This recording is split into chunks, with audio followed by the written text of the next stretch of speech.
नमस्कार दोस्तों, आप देख रहे हैं एक्स जी विश्वा, जहां हम आपको ले चलते हैं उन कहानियों की गहराइयों में जिनके उत्तर इतिहास ने छुपा रखे हैं। आज की कहानी सिर्फ एक कथा नहीं बल्कि एक आत्मिक यात्रा है जिसमें मिलते हैं राजा विक्रमादित्य और भगवान बुद्ध। और यह कहानी है उस एक प्रश्न की जिसने युगों को हिला दिया, मैं कौन हूं। सस्पेंस, दर्शन और अदृश्य सत्य से भरी यह कहानी आपके मन को झकझोर देगी, इसलिए अंत तक जरूर देखिए। कहानी प्राचीन उज्जैनी की रात थी जब चंद्रमा अपने शीतल प्रकाश से महल की छतों को ढक रहा था और राजा विक्रमादित्य अपने राज सिंहासन पर बैठे मौन थे। युद्धों में अपराजेय, बुद्धि में अद्वितीय और न्याय में प्रसिद्ध। पर आज उनके चेहरे पर शांति नहीं थी। उनके मन में एक ही प्रश्न बार बार गूंज रहा था, मैं कौन हूं। यह प्रश्न किसी तर्क या दर्शन का नहीं बल्कि आत्मा की गहराई से निकला हुआ था। एक ब्रह्म मुहूर्त में जब वे राजमहल की सीढ़ियां उतर रहे थे, उन्होंने देखा दूर किसी पहाड़ी पर एक ज्योति जल रही है। रक्षक बोले, महाराज, रात का समय है, वहां जाना उचित नहीं। लेकिन राजा ने कहा, जिसे उत्तर चाहिए उसे अंधेरे से डरना नहीं चाहिए। वे अकेले निकल पड़े। हवा में शीतलता थी और मौन में रहस्य छिपा था। धीरे धीरे चलते हुए वे उस ज्योति के समीप पहुंचे।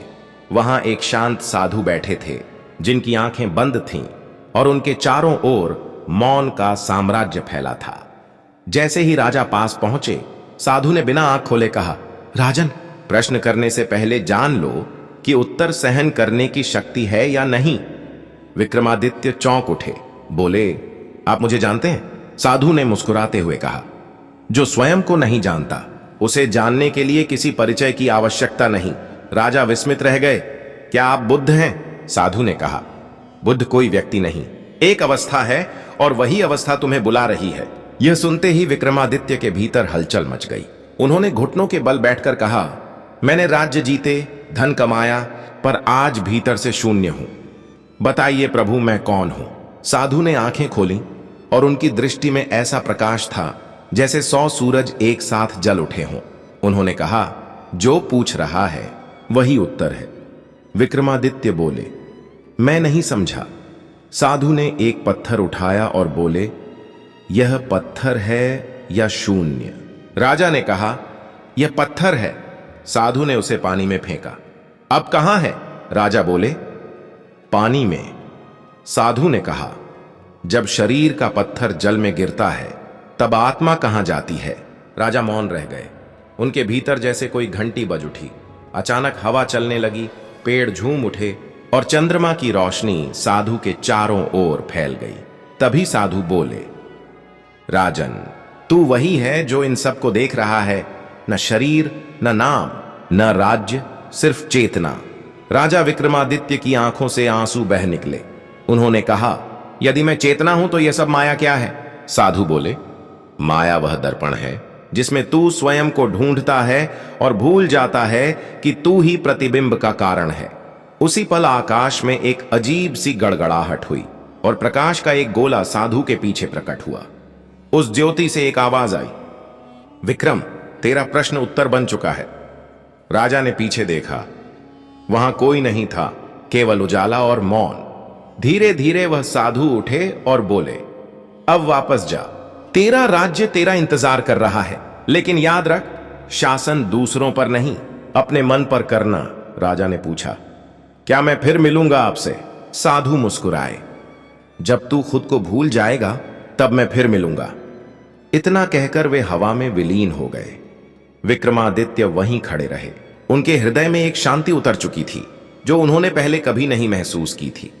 सुबह जब वे महल लौटे तो राजकर्मी बोले, महाराज, आप रात भर कहां थे?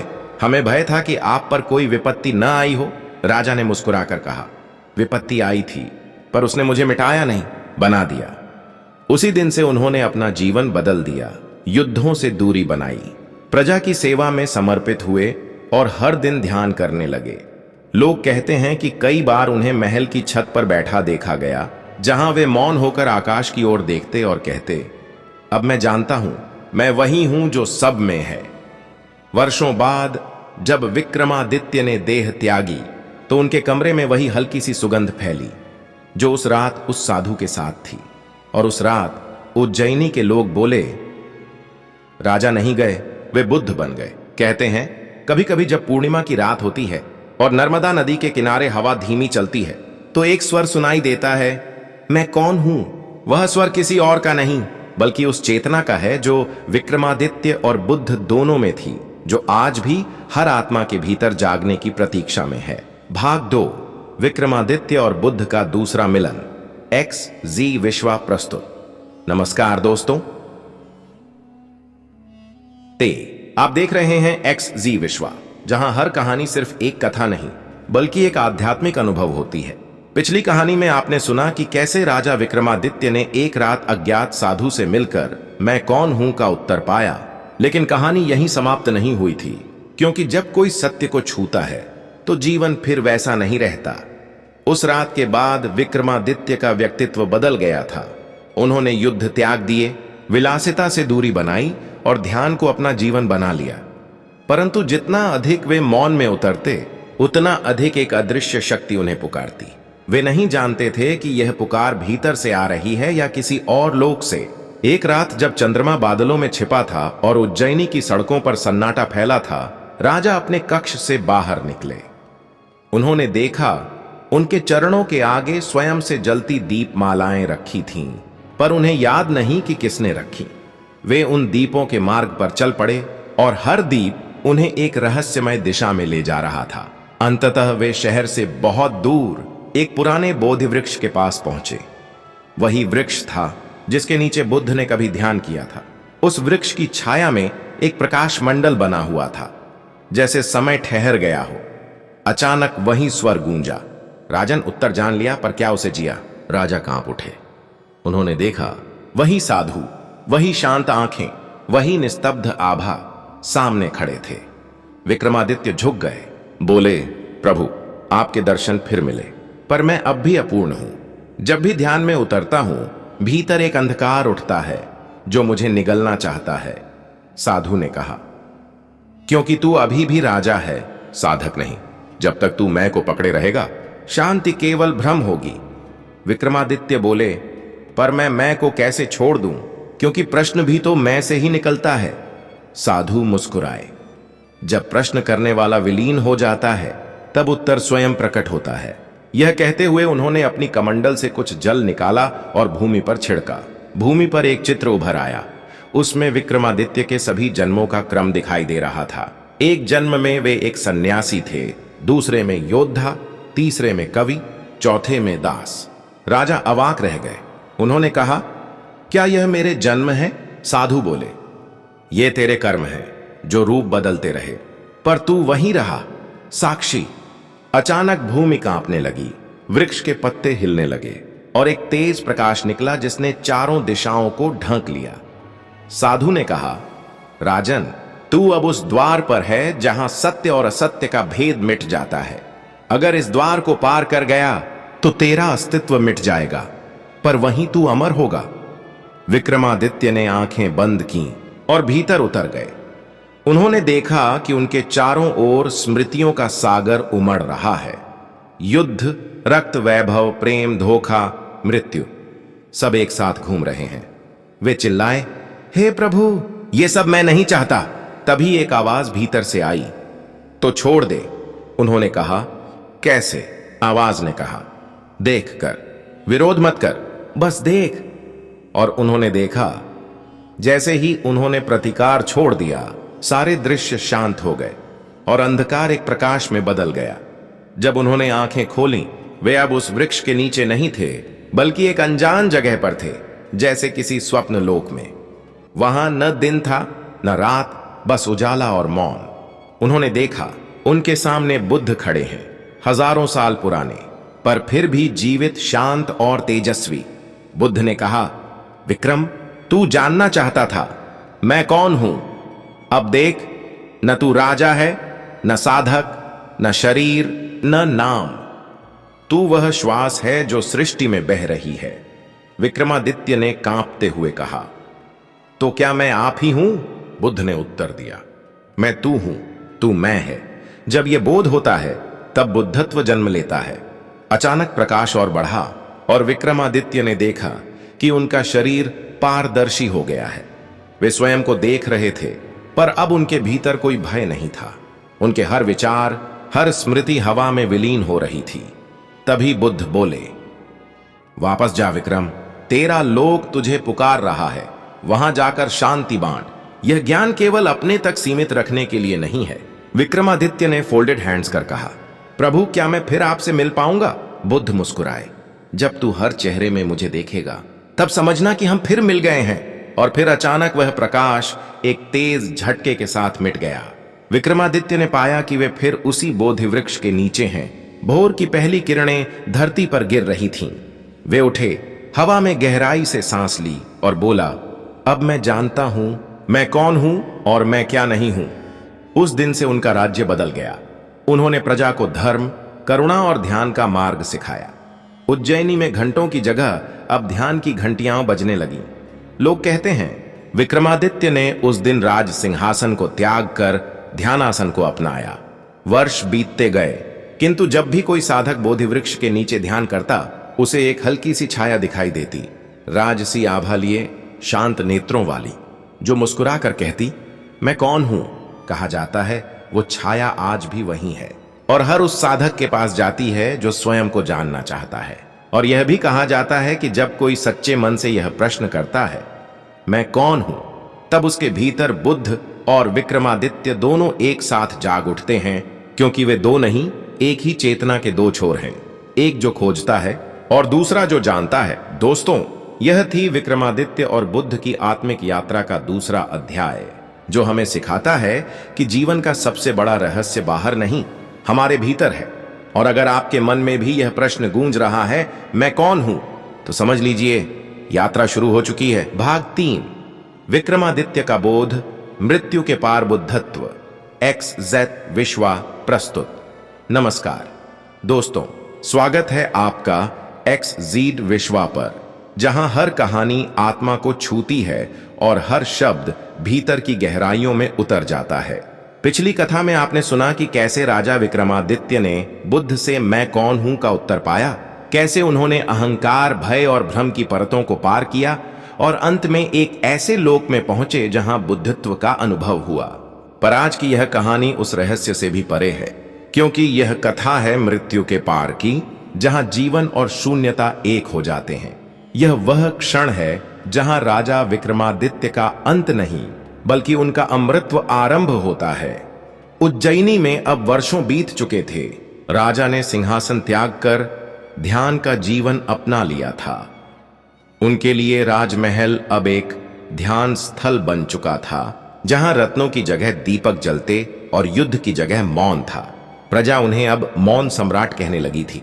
हर सुबह वे नर्मदा के किनारे बैठकर ध्यान करते और कहते, जो भीतर सुन ले वही सच्चा राजा।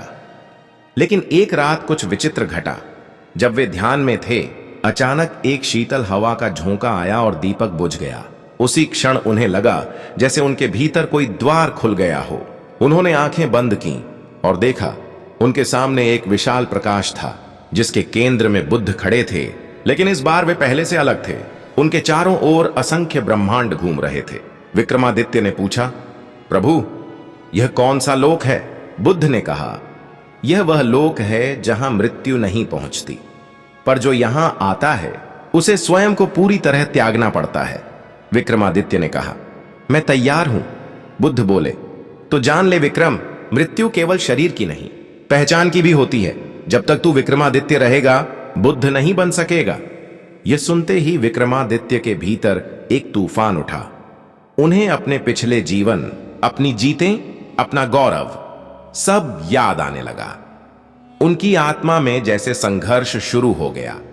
एक ओर था राजा विक्रम, दूसरी ओर वह शून्य जो उन्हें बुला रहा था। उन्होंने मन में कहा, अगर मैं खुद को खो दूंगा तो रह क्या जाएगा? तभी बुद्ध की आवाज आई, वही जो सदा से था। इस वाक्य ने जैसे समय रोक दिया। विक्रमादित्य के शरीर से प्रकाश निकलने लगा। उनका हर श्वास ब्रह्मांड के साथ घुलने लगा। उन्होंने अपने हृदय पर हाथ रखा और कहा, हे प्रभु, अब मैं समझ गया। मैं वह नहीं जो नाम से जाना जाता है, मैं वह हूं जो देख रहा है। उसी क्षण एक अद्भुत घटना घटी। उनकी देह का हर कण प्रकाश में बदल गया। हवा में हल्की सुगंध फैली और आकाश से रश्मियां उतरने लगीं। पूरी उज्जैनी उस रात जगमगा उठी। लोग नींद से जागे और देखा, राजमहल की छत से एक दिव्य किरण उठ रही है और उस किरण में विक्रमादित्य का स्वर गूंज रहा है।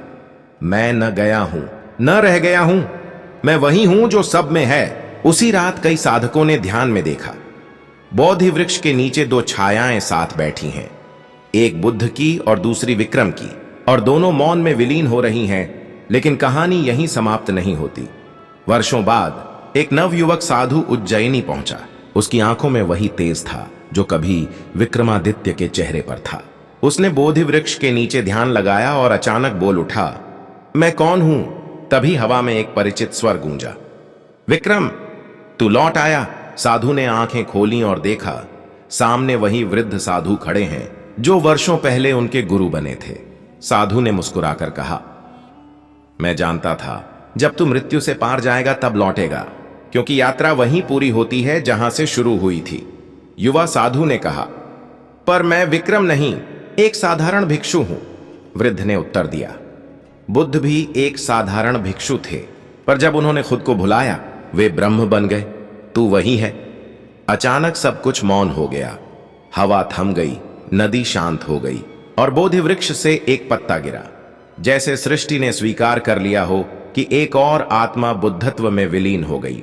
किंवदंती कहती है, उस दिन से हर पूर्णिमा की रात जब कोई साधक ध्यान में बैठता है और मैं कौन हूं का प्रश्न करता है, तो दो दिव्य छायाएं उसके पास आती हैं, एक बुद्ध की और दूसरी विक्रमादित्य की।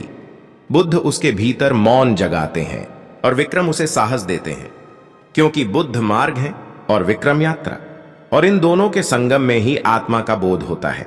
कहा जाता है कि उस रात जब विक्रमादित्य का शरीर प्रकाश में लीन हुआ, तभी एक नई ऊर्जा धरती पर जन्मी, जिसने आने वाले युगों में अनेक आत्माओं को ध्यान की ओर प्रेरित किया। उज्जैनी का बोधि वृक्ष आज भी जीवित है और उसके तने पर एक अद्भुत चिन्ह उभरा है, आधा चंद्र आधा सूर्य।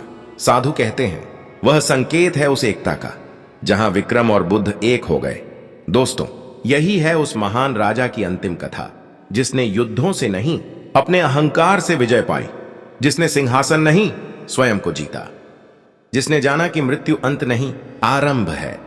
यह कहानी सिर्फ विक्रमादित्य की नहीं, हम सबकी है, क्योंकि हर इंसान के भीतर वही प्रश्न छिपा है, मैं कौन हूं?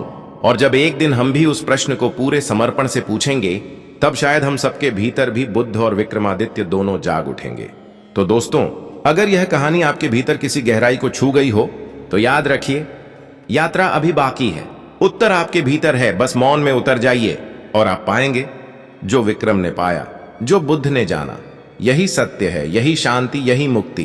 पूर्णिमा की रात थी, आकाश निर्मल और शांत। नर्मदा के जल में चांद का प्रतिबिंब ऐसे थरथरा रहा था जैसे कोई आत्मा किसी अदृश्य द्वार पर दस्तक दे रही हो। और उसी रात बोधि वृक्ष के नीचे एक अद्भुत घटना घटने वाली थी। विक्रमादित्य, जो अब न राजा थे न सन्यासी, बल्कि एक प्रकाश बन चुके थे, एक बार फिर इस लोक में उतरने वाले थे, क्योंकि सत्य का कार्य अधूरा था, करुणा का बीज अभी अंकुरित नहीं हुआ था। सैकड़ों वर्ष बीत चुके थे, उज्जैनी का स्वरूप बदल चुका था, लेकिन उस वृक्ष के नीचे अब भी ध्यान करने वालों को एक श्वेत आभा दिखाई देती थी। कहते हैं उस रात जब समय की सीमाएं क्षीण हो गईं, एक युवा ब्राह्मण जिसका नाम आर्यकेतु था, ध्यान में लीन था। अचानक उसने देखा कि उसकी देह से बाहर निकलती हुई एक चेतना उसके सामने खड़ी है, राजसी आभा लिए, मुख पर वही तेज जो केवल राजा विक्रमादित्य का था। आर्यकेतु भयभीत हुआ, पर उस दिव्य पुरुष ने कहा, मत डर, मैं वही हूं जो तू खोज रहा है। मैं विक्रम हूं और तू मेरा पुनर्जन्म नहीं, मेरा अधूरा वचन है। आर्यकेतु ने कांपते स्वर में कहा, वचन? कौन सा वचन? विक्रम ने कहा, बुद्ध ने कहा था, जब तू जान जाएगा कि तू कौन है, तब लौटकर संसार को भी जगाना। मैंने स्वयं को जाना, पर संसार को जगाने का कार्य अधूरा छोड़ दिया। अब तू वही करेगा। आर्यकेतु ने कहा, पर मैं एक सामान्य मनुष्य हूं, न शक्ति है न ज्ञान। विक्रम मुस्कुराए। जिस दिन कोई कहे मैं सामान्य हूं, उसी दिन वह असाधारण बन जाता है, क्योंकि वह अहंकार से मुक्त होता है। इतना कहकर विक्रम का प्रकाश आर्य केतु के हृदय में समा गया और उसी क्षण आर्य केतु का ध्यान भंग हो गया। जब उसने आंखें खोलीं तो देखा कि भोर हो चुकी है, पर उसका मन अब वैसा नहीं रहा। उसके भीतर एक ऐसी शक्ति जाग चुकी थी जो उसे मानव सीमाओं से परे ले जा रही थी। उसी दिन से उसने लोगों को सत्य और मौन का संदेश देना शुरू किया। उसके शब्द साधारण थे पर प्रभाव असाधारण। जो उसे सुनता उसकी आंखों में आंसू आ जाते, जैसे कोई पुराना सत्य याद आ गया हो। धीरे धीरे उसका नाम फैलने लगा, आर्य बुद्ध। लोग कहते थे यह बालक बुद्ध का अंश है, परंतु कुछ वृद्ध साधु कहते नहीं, यह विक्रम का पुनर्जन्म है। आर्य बुद्ध हर दिन नर्मदा तट पर जाता और एक ही वाक्य दोहराता, मैं कौन हूं। धीरे धीरे उसके शिष्यों की संख्या बढ़ने लगी और वह बोधि वृक्ष पुनः एक आश्रम में परिवर्तित हो गया। लेकिन एक रात जब आर्य बुद्ध ध्यान में था, उसे वही स्वर सुनाई दिया, आर्य बुद्ध सावधान रहना, इस बार माया तुझे भीतर से नहीं बाहर से तोड़ेगी। अगले ही दिन उज्जैनी में कुछ दरबारी आए जो पुराने राजवंश के थे। उन्होंने कहा, आर्य बुद्ध आप ही हमारे सच्चे राजा हैं, हम आपको फिर से गद्दी पर बैठाना चाहते हैं। आर्य बुद्ध ने कहा, जिसे स्वयं की पहचान नहीं वह दूसरों का राजा कैसे बन सकता है। पर दरबारी लगातार आग्रह करते रहे। आर्य बुद्ध के भीतर संघर्ष शुरू हुआ। एक ओर वह साधु जो सत्य चाहता था और दूसरी ओर वह चेतना जो कभी राजा थी। उस रात उसने नर्मदा के किनारे जाकर चिल्लाकर कहा, हे प्रभु बुद्ध, क्या यही परीक्षा है। तभी नदी से प्रकाश निकला और उसमें से वही दिव्य आकृति उभरी, बुद्ध की। बुद्ध ने कहा, हर बार तू अपनी परीक्षा से भागता है, इस बार देख कि भीतर का राजा अब भी जीवित है। आर्य बुद्ध रोने लगा, प्रभु क्या मैं फिर गिर जाऊंगा। बुद्ध बोले, गिरना आवश्यक है, क्योंकि गिरना ही पुनर्जन्म का द्वार है। उस रात आर्य बुद्ध ने निर्णय लिया कि वह राजमहल जाएगा, पर गद्दी के लिए नहीं, सत्य के लिए। जब वह पहुंचा तो सारा दरबार सजाया गया था। लोग झुककर बोले, स्वागत है महाराज। आर्य बुद्ध सिंहासन के पास पहुंचा और अचानक ठहर गया। उसने देखा कि सिंहासन खाली नहीं था, उस पर प्रकाश का एक रूप बैठा था, ठीक वैसे ही जैसा उसने ध्यान में देखा था। वही विक्रमादित्य, प्रकाशमय, शांत और स्थिर। आर्य बुद्ध ने हाथ जोड़कर कहा, आप यहां। विक्रम ने कहा, यह सिंहासन तुम्हारा नहीं, तुम्हारी परीक्षा है। आर्य बुद्ध ने पल भर सोचा, फिर आगे बढ़कर सिंहासन पर बैठने के बजाय उसके सामने जमीन पर बैठ गया और बोला, मुझे गद्दी नहीं, ज्ञान चाहिए। तभी विक्रम का प्रकाश फैल गया, पूरा महल आलोकित हो गया और बुद्ध का स्वर गूंजा। अब दोनों एक हो गए, झाता और ज्ञान। उसी क्षण आर्य बुद्ध और विक्रम का प्रकाश एक दूसरे में समा गया। उज्जैनी के लोग कहते हैं कि उस दिन स्वर्ग से पुष्प वृष्टि हुई और एक नई सुगंध धरती पर फैली, जो आज तक नर्मदा के किनारे महसूस की जाती है। परंतु इस विलय के साथ एक और रहस्य जुड़ा था। जब आर्य बुद्ध का प्रकाश विलीन हुआ, उसी समय दूर हिमालय की एक गुफा में एक वृद्ध साधक ध्यान से बाहर आया। उसके चेहरे पर वही तेज था जो विक्रमादित्य का हुआ करता था। उसने गहरी सांस ली और कहा, सत्य अब पूरी तरह जग गया है, पर मानवता अब भी सो रही है। मुझे फिर लौटना होगा। और वह साधक बिना किसी शोर के अग्नि में विलीन हो गया। गुफा की दीवारों पर अग्नि से एक शिलालेख अंकित हो गया, जब मनुष्य यह प्रश्न करेगा, मैं कौन हूं, तब मैं फिर लौटूंगा। सदियां बीत गईं, उज्जैनी के मंदिर धूल में समा गए, नर्मदा का प्रवाह बदला, किंतु वह प्रश्न आज भी जीवित है। कहते हैं, जब भी कोई साधक सच्चे हृदय से ध्यान करता है तो उसे दो छायाएं दिखाई देती हैं, एक बुद्ध की और एक विक्रमादित्य की, और दोनों एक स्वर में कहते हैं, खोजो नहीं जानो। किंवदंती है कि एक दिन विज्ञान और युद्धों से ग्रस्त यह पृथ्वी फिर उस स्थिति में आएगी जब लोग सत्य को भूल जाएंगे। तब नर्मदा के जल से एक ज्योति निकलेगी, जो न तो पूर्ण रूप से मानव होगी न देव, वही ज्योति जो विक्रम और बुद्ध दोनों की आत्मा का संगम है।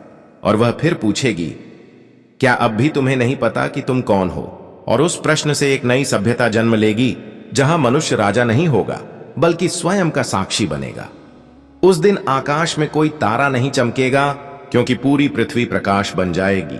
वही प्रकाश जो कभी विक्रमादित्य की आंखों में था, वही जो बुद्ध की करुणा में था। तब संसार जानेगा कि ये दोनों अलग नहीं थे। विक्रम कर्म था, बुद्ध ज्ञान, और दोनों मिलकर ही पूर्णता थे। उस दिन मौन का उत्सव मनाया जाएगा, जहां शब्द समाप्त होंगे और सत्य बोलेगा, और जो सुन लेगा वही मुक्त होगा। यही विक्रमादित्य का अंतिम बोध है। मृत्यु से परे, समय से परे और नाम से परे, बस शुद्ध चेतना जो सृष्टि के हर कण में नृत्य कर रही है। उस रात्रि जब सन्नाटा हिमालय की घाटियों में सोया हुआ था और तारे अपनी मौन रोशनी से धरती के हर पत्थर को छू रहे थे, विक्रमादित्य अब उस तपोवन में अकेले नहीं थे, बल्कि उनके भीतर ही हजारों जन्मों की गूंज उठ रही थी। बुद्ध के वो शब्द, तू वही है जो सवाल पूछ रहा है, उनके मन में किसी अनसुने मंत्र की तरह गूंजते रहे। उन्होंने समझने की कोशिश की कि मैं कौन है। क्या यह देह है जो चलती है, या यह मन जो सोचता है, या यह आत्मा जो कभी देखी नहीं गई। और जब उन्होंने आंखें बंद की तो भीतर एक ऐसी जगह खुली जहां समय और नाम दोनों का अस्तित्व समाप्त था। वे अपने जीवन के सबसे गहरे रहस्य के सामने थे, आत्मा के मौन के सामने। कई दिन बीत गए, उन्हें यह भी ध्यात नहीं रहा कि सूरज कब उगा और चांद कब ढला।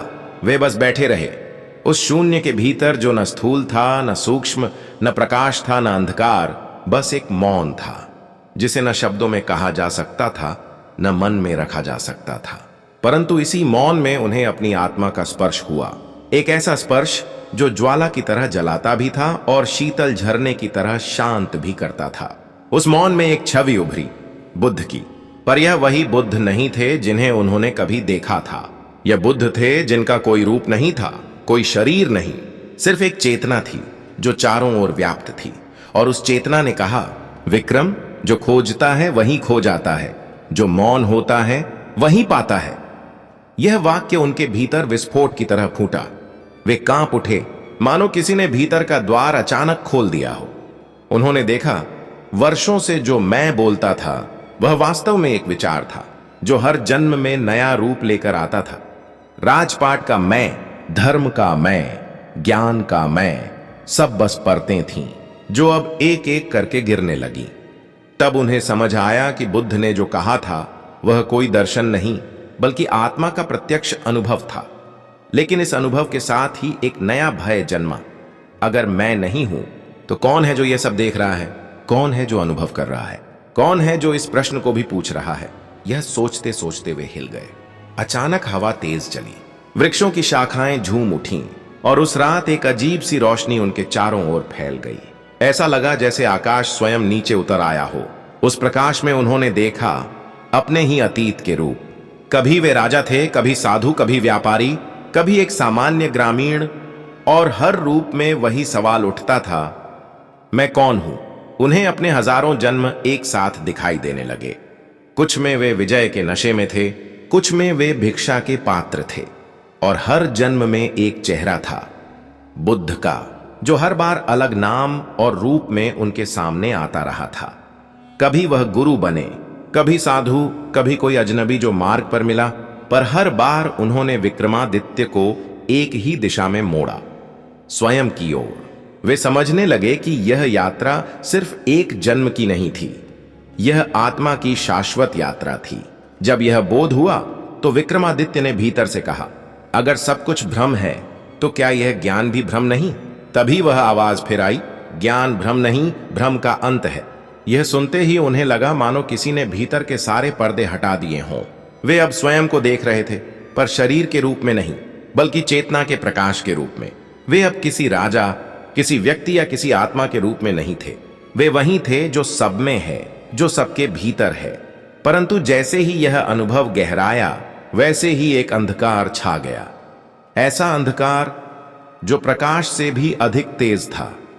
इस अंधकार में उन्हें अपने सारे पाप, सारे अहंकार, सारे अधूरे कर्म दिखाई दिए। उन्होंने देखा कि उनके राज्य के कितने लोग उनके निर्णयों से दुखी हुए, कितनों ने भूख और भय में अपना जीवन खोया। और तब उन्हें एहसास हुआ, सच्चा ज्ञान वह नहीं जो सिर्फ आत्मा को देखे, बल्कि वह है जो दूसरों की पीड़ा को भी महसूस करे। वे रो पड़े। वह रोना किसी दुहक का नहीं था, वह करुणा का विस्फोट था। उन्होंने भीतर कहा, हे बुद्ध, अब समझ गया हूं, मैं वह नहीं जो देखता है, मैं वह हूं जो सबको अपने भीतर समेट लेता है। उसी क्षण उन्हें लगा जैसे धरती पर कोई सीमाएं नहीं रही। वे जहां बैठे थे वही जगह ब्रह्मांड बन गई। और उसी में उन्होंने देखा, बुद्ध उनके सामने खड़े हैं, मुस्कुरा रहे हैं, पर उनके होंठ नहीं हिल रहे। संवाद अब शब्दों से नहीं हो रहा था, चेतना से हो रहा था। बुद्ध ने कहा, राजन, अब तेरा प्रश्न मिट गया, क्योंकि तू स्वयं उत्तर बन गया है। उन्होंने झुककर कहा, गुरुदेव, अब क्या करना है? बुद्ध बोले, अब लौट जा। जो तूने देखा वह जग को दिखा, परंतु शब्दों में नहीं, कर्म में। तेरे कर्म ही अब तेरा उपदेश होंगे। विक्रमादित्य ने पूछा, क्या लोग समझेंगे? बुद्ध बोले, समझना उनका धर्म नहीं, तेरा देना धर्म है। यह कहते ही वह प्रकाश विलीन हो गया और विक्रमादित्य अपने ध्यान से बाहर आए। वे अब पहले जैसे नहीं थे। उनके चेहरे पर ऐसी शांति थी कि पक्षी भी उनके निकट बैठकर मौन हो जाते। उन्होंने उसी रात अपने राज्य को त्यागने का निश्चय किया, पर जब वे लौटे तो देखा राज्य में हलचल मची हुई है। लोगों ने उन्हें मृत मान लिया था, लेकिन जब वे लौटे तो सब उनके चरणों में गिर पड़े। सब बोले, महाराज लौट आए। पर विक्रमादित्य अब कोई महाराज नहीं थे।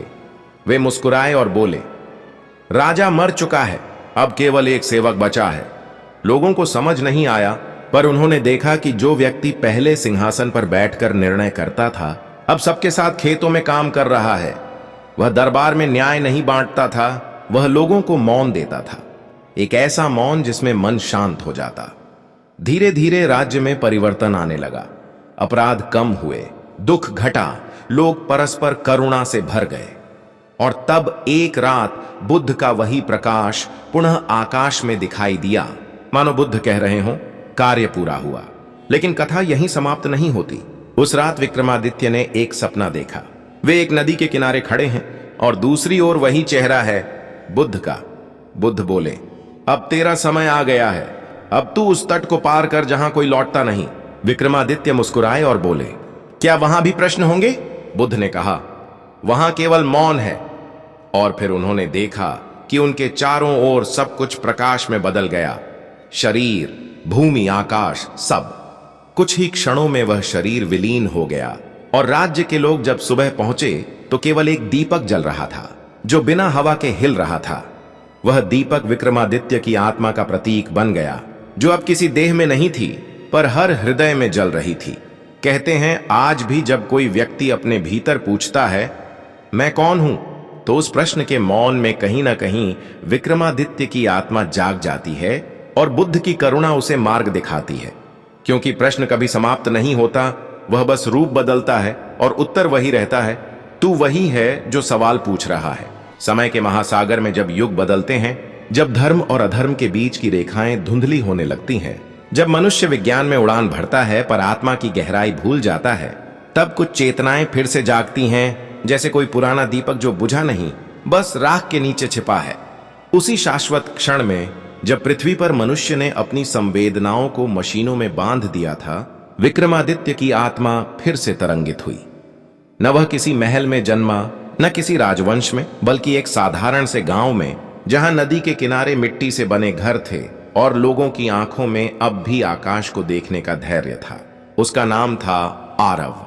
किसी को नहीं पता था कि यह वही आत्मा है जो युगों पहले विक्रमादित्य थी। वह जन्म से शांत था, बोलने में धीमा, पर उसकी दृष्टि में एक ऐसा मौन था जो किसी ने पहले नहीं देखा था। जब वह 5 वर्ष का हुआ तो उसने अपनी मां से पूछा, मां, लोग रोते क्यों हैं? मां ने कहा, क्योंकि उन्हें दर्द होता है। आरव ने शांत स्वर में कहा, अगर सब एक ही हैं तो कोई किसे दर्द देगा? मां हंस दी, बोली, बच्चा है, क्या जाने ये बातें। पर वह बालक कुछ जानता था, कुछ ऐसा जो शब्दों से परे था। जैसे जैसे वह बड़ा हुआ, उसने ध्यान देना नहीं सीखा, बल्कि उसे याद आया जैसे यह कला पहले से उसके भीतर थी। उसके स्वप्न अजीब थे। वह बोधि वृक्ष देखता, बुद्ध के चरणों के निशान, और एक सिंहासन जहां वह बैठा था, पर उसके सिर पर मुकुट नहीं था। वह नहीं जानता था कि यह सब उसके अतीत की स्मृतियां थीं। एक रात जब वह 17 वर्ष का हुआ, गांव में भीषण तूफान आया। सभी लोग घरों में छिप गए, पर आरव बाहर निकला और नदी किनारे जाकर बैठ गया। बिजली की चमक में उसने देखा एक वृद्ध भिक्षु खड़ा है। वह उसके पास गया।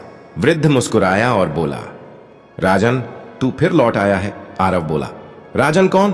भिक्षु बोला, जो जानना चाहता है वही राजन है। यह सुनते ही आरव के भीतर कुछ टूट गया। उसे लगा जैसे किसी ने उसके मस्तिष्क में वर्षों से बंद पड़ा द्वार खोल दिया हो। अचानक उसके भीतर विक्रमादित्य के सभी जन्मों की स्मृतियां चमक उठीं। महल, युद्ध, बुद्ध, ध्यान, मृत्यु, सब एक साथ। वह गिर पड़ा। जब होश आया तो उसने देखा कि वही भिक्षु उसके पास बैठा है।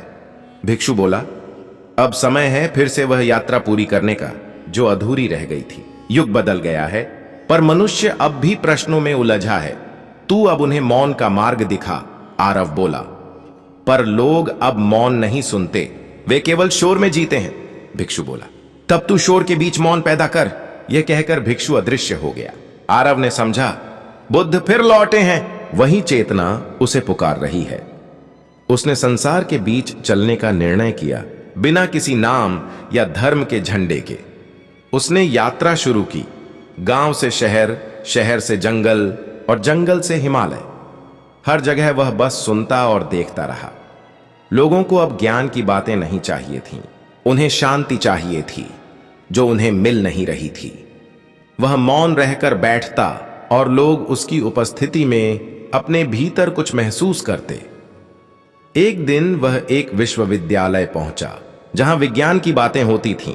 वहां उसने पूछा, क्या तुमने कभी सोचा कि चेतना को मापा जा सकता है? प्रोफेसर हंस पड़ा, यह दर्शन है, विज्ञान नहीं। आरव मुस्कुराया, विज्ञान देखता है जो बाहर है, दर्शन देखता है जो भीतर है। जब दोनों एक होंगे तभी सच्चा ज्ञान होगा। सब चुप हो गए। उसी क्षण वह भीतर के बुद्ध और बाहर के विक्रम दोनों बन गया, एक संत और एक युग पुरुष। उसकी ख्याति फैलने लगी, पर वह कभी अपने नाम से नहीं बोला। लोग उसे मौन ऋषि कहने लगे। जो उसके पास आता, उसके भीतर के प्रश्न शांत हो जाते। कोई मंत्र नहीं, कोई प्रवचन नहीं, बस मौन। पर इस युग में मौन भी एक क्रांति थी। धीरे धीरे उसे सत्ता, मीडिया और बड़े संस्थानों ने खोज लिया। लोग पूछने लगे, आप कौन हैं? वह बस कहता, मैं वही हूं जो पूछ रहा है। लोग चौंकते, हंसते, पर उसके शब्दों में एक रहस्य था जो भीतर उतर जाता। उसके भीतर अब बुद्ध की करुणा और विक्रमादित्य की विवेकशीलता एक हो चुकी थी। एक रात उसने हिमालय के एक मठ में ध्यान लगाया। उसके चारों ओर सैकड़ों शिष्य बैठे थे। उसने कहा, आज मैं नहीं बोलूंगा, पर जो सुनना चाहता है सुन ले। वे सब मौन हो गए। हवा तक रुक गई और उस मौन में उन्हें कुछ ऐसा सुनाई दिया जो किसी ने कभी नहीं सुना था। आत्मा की निःशब्द ध्वनि। कुछ शिष्य रो पड़े, कुछ बेहोश हो गए, कुछ के चेहरे चमक उठे।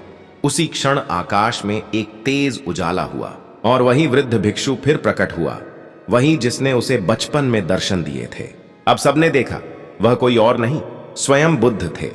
उन्होंने कहा, आरव, अब तू पूर्ण हुआ है। तूने मौन को शोर में ढूंढ लिया। अब तेरे पास जो है वह किसी को न देना, बस रहने देना। आरव ने सिर झुकाया और कहा, क्या यह अंत है? बुद्ध बोले, अंत वही होता है जहां प्रारंभ होता है। यह कहकर दोनों की देह प्रकाश में बदलने लगी। सब लोग विस्मय में थे। हवा में सिर्फ एक वाक्य रह गया, जब मन मौन होता है तब ब्रह्म बोलता है। और वह प्रकाश धीरे धीरे आकाश में विलीन हो गया। अगले दिन जब सूरज उगा तो लोगों ने देखा, नदी के किनारे वही दीपक जल रहा है जो विक्रमादित्य के समय जलता था। किसी ने उसे छुआ तो उसे एक झटका लगा, जैसे कोई अदृश्य शक्ति भीतर प्रवाहित हो गई हो।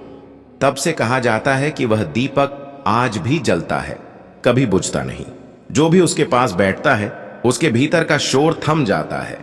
आज भी जब कोई व्यक्ति जीवन के शोर में डूबकर पूछता है, मैं कौन हूं, तो उस दीपक की लौ हिलती है। कुछ कहते हैं वह लौ विक्रमादित्य की आत्मा है, कुछ कहते हैं वह बुद्ध की करुणा है। पर जो समझते हैं वे कहते हैं वह लौ हम सबके भीतर है, और जब कोई मनुष्य उस लौ को पहचान लेता है तब वह समझ जाता है कि जीवन कोई प्रश्न नहीं बल्कि एक मौन उत्तर है। युग बीतते गए, धर्म बदलते गए, पर वह कथा अमर रही कि एक राजा जिसने अपने प्रश्न से संसार हिला दिया था, एक दिन उसी प्रश्न में विलीन हो गया। और आज भी जब किसी पर्वत के शिखर पर, किसी ध्यान गृह में, किसी बच्चे की आंखों में कोई यह प्रश्न उठता है, मैं कौन हूं, तो ब्रह्मांड मुस्कुराकर कहता है, तू वही है जो सवाल पूछ रहा है। और वहीं से फिर आरंभ होता है एक नया युग, एक नई चेतना, एक नया विक्रम, एक नया बुद्ध। क्योंकि मौन कभी समाप्त नहीं होता, वह बस रूप बदलता है, और हर आत्मा में वही अग्नि जलती रहती है जो ज्ञान नहीं पर जागृति है, जो उत्तर नहीं पर अनुभव है, जो अंत नहीं बल्कि शाश्वत